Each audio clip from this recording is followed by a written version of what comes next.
So in this video, I'm gonna be sharing with you the darkest time in my life, but I will avoid triggering details, so don't worry, it will be safe to watch, especially if you're over 18. The video is actually inspired by someone who claimed themselves to be a yapper, so thank you so much, you know who you are, hopefully. Before we begin, it should be said that today I am discharged from the psychiatric system, and I haven't relapsed in over 6 years. Let me tell you my story. So when I was younger, I actually didn't really know who I was. I had no idea. I even acknowledged myself. I did not know who I was. I was like so confused about who I was. Completely confused. And I also was feeling dissociated like all the time. Like literally all the time. Like I looked at my body.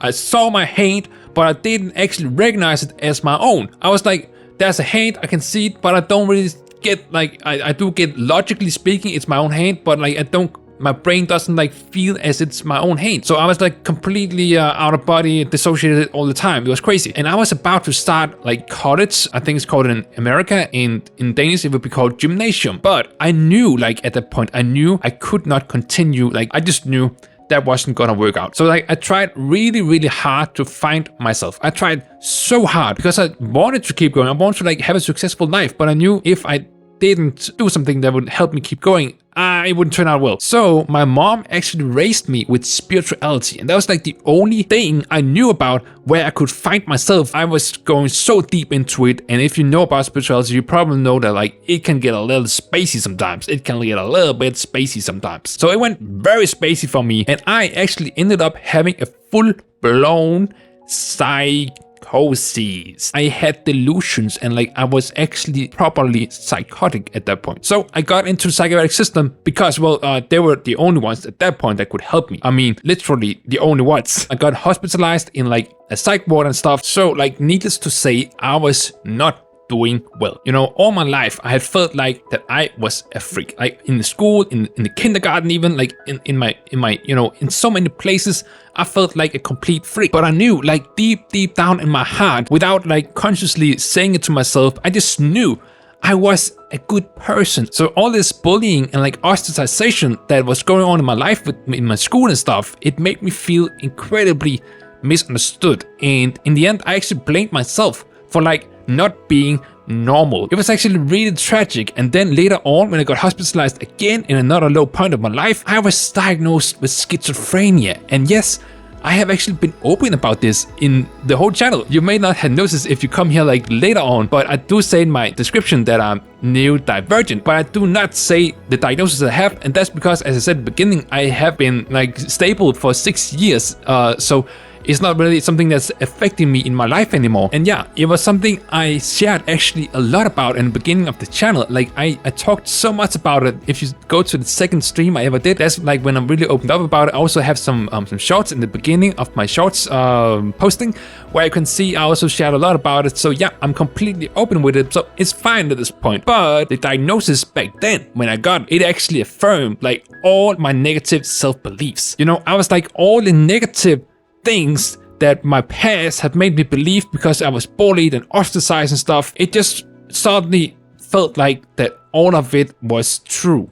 That I was really a freak. I had schizophrenia, and I was just like an outcast from everything. Like, I'm not being dishonest when I'm saying that it was actually really bad. Like, I was really depressed for at least 2 years. And from the side of the psychiatric system, it kind of got written off as, you know, a side effect from my medication. And sure, I did have side effects from that, but I was also severely depressed. But that I didn't get treated because I had schizophrenia, and that was the worst thing. Like, they don't treat the things that are beneath that. But I did actually have like a very bad depression. And then, as you often say, before it gets better, it has to get worse. And it did actually become even worse for me, because after my specialized 2-year schizophrenia treatment program was over, and I was supposed to, you know, if everything had went well, to have gotten better after this treatment program, but I actually ended up being hospitalized in the psych ward again. And luckily, this hospitalization actually ended up being my very last, because when I was in the third and last hospitalization, I saw my life before me filled with helplessness. Like, I'm not kidding, guys. It was really bad. And I had a very specific experience that I won't be going into details about, but it made me hit the very rock bottom of my life. And this is very hard to explain, but it was like a fire suddenly lit inside of me. I know it may sound a little abstract, but if I were to describe it in 2 words, it would be hell no. It was like my soul finally awoke. And all of a sudden, I knew with 1000% certainty that this wasn't right.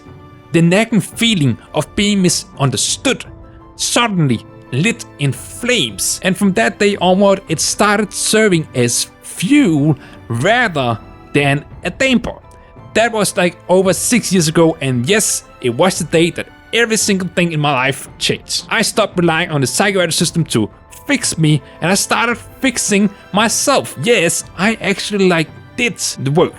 I did the work, and I invested in and completed self-help online courses for things like confidence and communication. I also read and practiced self-help books on healing from toxic shame and immature parents. I really did actually do the work, and instead of relapsing, I was now recovering. So in the end, all that was left was what I back then viewed as a porn addiction, and no matter what I tried, I could not stop fantasizing about being a woman. And for the longest time, I did not understand why. I was living a successful life considering my circumstances, going to school, living independently, being social. Still, I kept it a secret, and it was slowly eating me alive. In the end, I had to seek help, and I got referred to the official sexologist clinic in my country. In our very first meeting, my new sexologist asked me, "Have you considered if you are trans?" And it took a while, but today I obviously do understand that I am trans. Many trans people, be you neurodivergent or not, are playing life on hard mode, and I thought I had lost the game. But the human spirit can be indomitable, and eventually mine awakened, and it saved my life. It's definitely not the same for everyone, and thank God for that. But for those who feel misunderstood too, I hope that this advice can help. Don't let them gaslight you, be they parents or a whole system. I know it's hard, but you have to believe in yourself. This channel is my first time experiencing feeling loved for my true self as a woman, and from all the comments that I have received, I can tell you we are out there. Right now, my main IL goal is to find people like my viewers, and I hope that if you need it, you will too. Thank you so much for watching. If you'd like to see more videos like this one, then feel free to like and subscribe. I look forward to seeing you in my next stream or video. Stay safe and take care till then. Biscuits.